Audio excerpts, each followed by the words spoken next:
নমস্কাৰ প্ৰিয় দৰ্শক, আন এটা গুৰুত্বপূৰ্ণ ভিডিঅ'লৈ আপোনাক আন্তৰিক স্বাগতম জনালো। যেতিয়াই মা লক্ষ্মীয়ে কোনো ব্যক্তিৰ জীৱনলৈ আগমন কৰে, সেই সময়ত সেই ব্যক্তিজনে প্ৰকৃতিৰ পৰা কিছু বিশেষ সংকেত লাভ কৰে।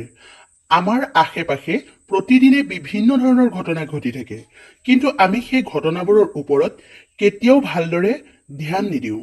ধাৰ্মিক মান্যতা অনুসৰি এই ঘটনাবোৰৰ মাজত কিছু ঘটনাই আমাক শুভ আৰু অশুভ এই দুই ধৰণৰ সংকেত প্ৰদান কৰে। আজিৰ ভিডিঅ'টোত আমি তাৰ মাজৰে কিছু শুভ সংকেতৰ কথা আপোনাক জনাবলৈ আগবাঢ়িছো, যি সংকেতে আপোনাৰ জীৱনত ধন লাভৰ সমানে সুখ শান্তি অহাৰ আগজাননী দিয়ে। ভিডিঅ'টোত আমি ক'ব খোজা কোনো এটা সংকেতো যদি আপুনি লাভ কৰে, তেন্তে আপোনাৰ বেয়া সময় খুব সোনকালে অন্ত পৰিব বুলি আপুনি ধৰি ল'ব পাৰে। প্ৰিয় দৰ্শক, আপোনাক যি সংকেতৰ কথা ক'বলৈ আমি আগবাঢ়িছো, সেই সংকেতৰ লগত বিজ্ঞানৰ কোনো সম্পৰ্ক নাই। এই কথা বাস্তুশাস্ত্ৰতহে উল্লেখ আছে। গতিকে জ্যোতিষ বা বাস্তুশাস্ত্ৰৰ ওপৰত যাৰ বিশ্বাস আছে, কেৱল তেওঁলোকেহে এই ভিডিঅ'টো চাব। লগতে কমেণ্টত জয় মা লক্ষ্মী বুলি লিখিবলৈ নাপাহৰিব। আচলতে ভাল সময় অহাৰ পূৰ্বে বা হাতলৈ ধন অহাৰ পূৰ্বে এনে কি সংকেত আমাক প্ৰকৃতিয়ে দিয়ে, সেই কথা জানি লওঁ আহক। 1. প্ৰিয় দৰ্শক, আপুনিও নিশ্চয় জানে যে ভগৱান বিষ্ণুৱে কাশ্যপ অৱতাৰ ধাৰণ কৰিছিল। সেইবাবে কাছ দেখা পোৱাটো যিকোনো মনুষ্যৰ বাবে খুবেই শুভ বুলি মনা হয়। যদি আপুনি সপোনত বা দিঠকত হঠাৎ কাছ দেখা পায়, তেন্তে সেয়া আপোনাৰ ভাল দিন আগমনৰ এক সংকেত বুলি বিশ্বাস কৰিব পাৰে। কাছ দেখা পালে ভাগ্যৰ দুৱাৰৰ বন্ধ তলাটো খোল খায় বুলি মান্যতা আছে। 2.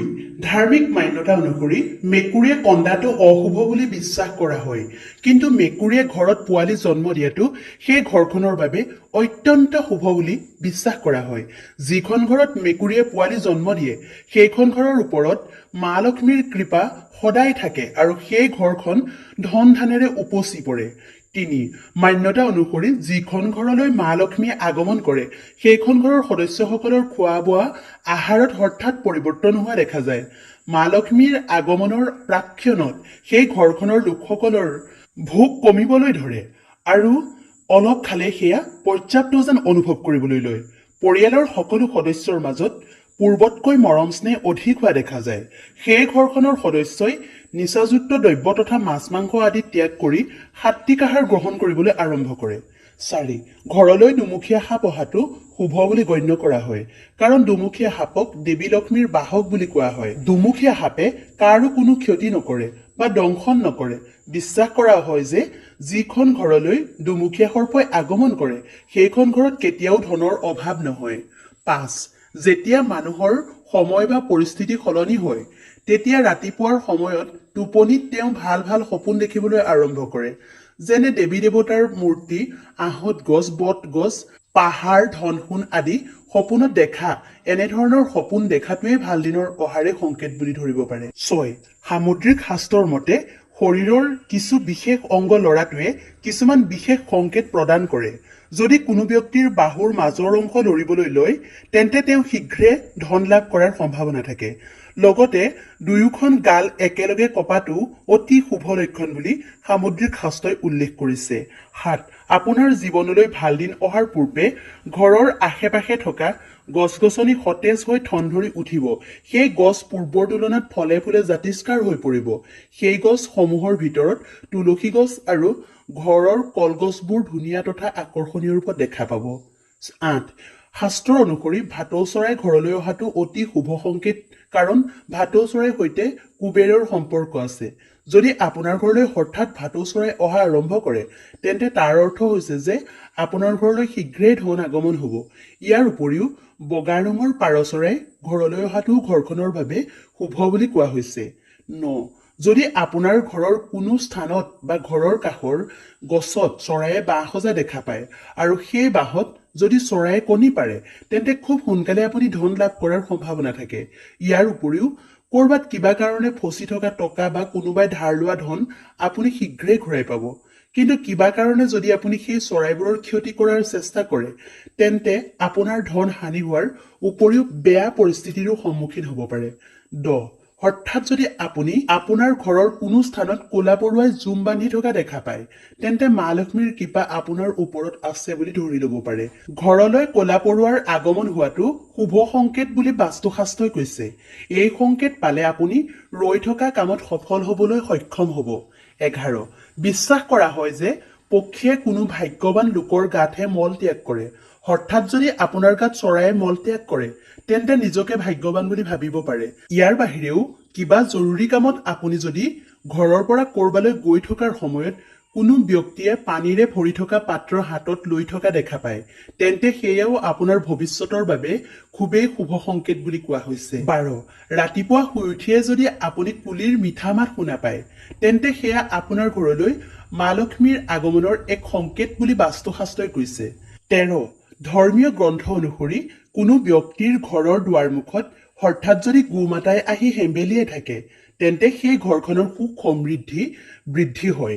এয়া ঘৰখনৰ গৰাকীৰ বাবে লক্ষ্মী প্ৰাপ্তিৰ এক সংকেত বুলি কোৱা হৈছে। শুভ ফল বৃদ্ধিৰ বাবে সেই গোমাতাক খাবলৈ দিব লাগে। ইয়াৰ বাহিৰেও যদি ৰাতিপুৱা শুই উঠি কোনো ব্যক্তিয়ে নামঘৰৰ মন্দিৰ আদি ধৰ্মীয় স্থানৰ পৰা শংখ ঘণ্টা নাম কীৰ্তন মন্ত্ৰোচ্চাৰণৰ ধ্বনি শুনা পায়, তেন্তে সেয়া সেই ব্যক্তিজনৰ জীৱনৰ বাবে এক অত্যন্ত শুভ সংকেত বুলি বিশ্বাস কৰা হয়। 14 যেতিয়া কোনো বিশেষ কাৰণ নোহোৱাকৈয়ে আপোনাৰ মন প্ৰসন্ন হৈ থাকিবলৈ লয়, ভিতৰি ভিতৰি আপুনি যদি সুখী অনুভৱ কৰে, বিনা কাৰণতে যদি আপুনি নিজকে আটাইতকৈ সৌভাগ্যশালী যেন অনুভৱ কৰিবলৈ লয়, তেন্তে সেয়া ভাগ্য সলনিৰ এক শুভ সংকেত বুলি ধৰি ল'ব পাৰে।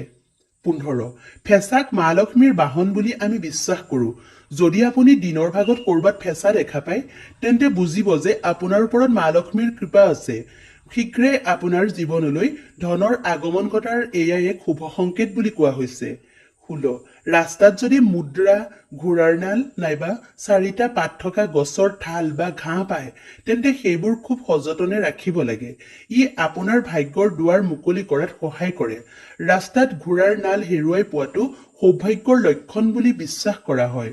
বহুত কম মানুহেহে ৰাস্তাত এনে বস্তু হেৰাই পায়। শনিবাৰৰ বাহিৰে সপ্তাহৰ আন কোনো দিনত যদি ৰাস্তাত ঘোঁৰাৰ খুৰাত লগোৱা নাল হেৰাই পায়, তেন্তে সেই নাল সযতনে ৰাখিলে শীঘ্ৰেই ভাগ্যৰ সলনি হয় বুলি কোৱা হৈছে। 17 আপোনাৰ ঘৰৰ চোতালত বা ঘৰৰ বাৰান্দাত যদি চৰাই চিৰিকটিয়ে আহি কোলাহল কৰি থাকে, তেন্তে আপোনাৰ জীৱনলৈ সুখ সমৃদ্ধি আগমনৰ সেয়া এক সংকেত বুলি ধৰি ল'ব পাৰে। লগতে আপোনাৰ প্ৰতিটো সম্পৰ্ক মধুৰ আৰু গভীৰ হোৱাৰ ই এক সংকেত প্ৰেৰণ কৰে। ক'ৰবালৈ গৈ থকাৰ সময়ত যদি আপুনি কুঁহিয়াৰ দেখা পায়, তেন্তে সেয়া ধন আগমনৰ সংকেত বুলি ধৰি ল'ব পাৰে। ইয়াৰ বাহিৰেও ঘৰৰ বাহিৰলৈ যোৱাৰ সময়ত যদি কুকুৰে ৰুটি নাইবা নিৰামিষ কিবা আহাৰ মুখত লৈ যোৱা দেখে, তেন্তে ই ধনী হোৱাৰ এক সংকেত বুলি বাস্তুশাস্ত্ৰই উল্লেখ কৰিছে। 19 আপোনাৰ ঘৰৰ সন্মুখত যদি নিজে নিজে ডিমৰু গছ গজি উঠে, তেন্তে আপোনাৰ ঘৰখনৰ সদস্য ভাগ্য উদয় হোৱাৰ ই এক সংকেত দিয়ে। খুব কম দিনৰ ভিতৰতে ধনৱান হোৱাৰ সম্ভাৱনা প্ৰকট হৈ পৰে। ইয়াৰ বাহিৰেও বৰষুণৰ মাজতে আকাশত সূৰ্য দেখা পোৱাটো শীঘ্ৰেই উন্নতি লাভ কৰাৰ সংকেত বুলি কোৱা হৈছে। 20 আপুনি নিশ্চয় জানে যে আমাৰ হিন্দু ধৰ্মত জাৰুক মা লক্ষ্মীৰ প্ৰতীক ৰূপে মনা হয়। যদি কিবা কামত আপুনি ঘৰৰ পৰা ক'ৰবালৈ ওলাই যায় আৰু সেই সময়ত যদি কোনোবাই ক'ৰবাত জাৰু দি থকা দেখা পায়, তেন্তে শীঘ্ৰেই আপুনি মা লক্ষ্মীৰ কৃপা লাভ কৰিব পাৰি বুলি ধৰি ল'ব পাৰে। লগতে আপোনাৰ ঘৰৰ সকলো সমস্যা খুব সোনকালেই দূৰ হ'ব। ইয়াৰ উপৰিও আপুনি শীঘ্ৰেই ধনো লাভ কৰাৰ সম্ভাৱনা থাকে। 21 বাস্তুশাস্ত্ৰ অনুসৰি ক'ৰবালৈ গৈ থাকোঁতে যদি ৰাস্তাত আপুনি নৱবিবাহিতা কইনাই সাজি কাচি গৈ থকা দেখা পায়, তেন্তে আপোনাৰ লগত ভাল কিবা এটা ঘটাৰ এয়া এক শুভ সংকেত বুলি কোৱা হৈছে। জ্যোতিষশাস্ত্ৰৰ মতে যদি কোনো কুমাৰী কন্যাই গুৰুবাৰৰ দিনা হালধীয়া বস্ত্ৰ পৰিধান কৰা দেখা পোৱা যায়, তেন্তে আহি থকা সময়ত ধন লাভৰ পূৰ্ণ সম্ভাৱনা থাকে। 22 যদি ঘৰৰ কোনো এক নিৰ্দিষ্ট স্থানত একেলগতে 3টা জেঠী দেখা পায়, তেন্তে আপোনাৰ ঘৰত মা লক্ষ্মীয়ে প্ৰৱেশ কৰাৰ সেয়া এক শুভ সংকেত বুলি বাস্তুশাস্ত্ৰত উল্লেখ আছে। ধন সম্পত্তি বৃদ্ধি ঘটাৰো এয়া এক সংকেত বুলি বাস্তুশাস্ত্ৰই কৈছে। ইয়াৰ উপৰিও দীপাৱলীৰ দিনা তুলসী গছৰ কাষত জেঠী দেখা পোৱাটো খুবেই শুভ বুলি কোৱা হৈছে। কিন্তু যদি তুলসী গছৰ কাষত এটাতকৈ অধিক জেঠী দেখা পোৱা যায়, তেন্তে সেয়া ভৱিষ্যতৰ বাবে অশুভ সংকেত বুলিহে কোৱা হৈছে। 23 যদি মহিলাৰ বাওঁ হাত আৰু পুৰুষৰ সোঁ হাতত হঠাৎ খজুৱতি হোৱা আৰম্ভ হয় তেন্তে সেয়াও অতি শুভ সংকেত বুলি বাস্তুশাস্ত্ৰই উল্লেখ কৰিছে। ইয়াৰ অৰ্থ হৈছে আপোনাৰ হঠাৎ ধন প্ৰাপ্তিৰ যোগ হ'ব। প্ৰিয় দৰ্শক, বাস্তুশাস্ত্ৰ আৰু সামুদ্ৰিক শাস্ত্ৰৰ ওপৰত ভিত্তি কৰি আজি আপোনাৰ বাবে আমি যিখিনি কথা আগবঢ়ালো, আশা কৰো অনাগত দিনত এই কথাখিনিয়ে আপোনাক কিঞ্চিত হ'লেও উপকৃত কৰিব। বাস্তুশাস্ত্ৰ তথা সমুদ্ৰ শাস্ত্ৰত যদি আপোনাৰ বিশ্বাস আছে তেনেহলে ভিডিঅ'টো লাইক এটা কৰি কমেণ্টত জয় মা লক্ষ্মী বুলি লিখি দিব আৰু লগতে ভিডিঅ'টো শ্বেয়াৰ কৰিব আৰু চেনেলটো ছাবস্ক্ৰাইব কৰিবলৈ নাপাহৰিব। ধন্যবাদ।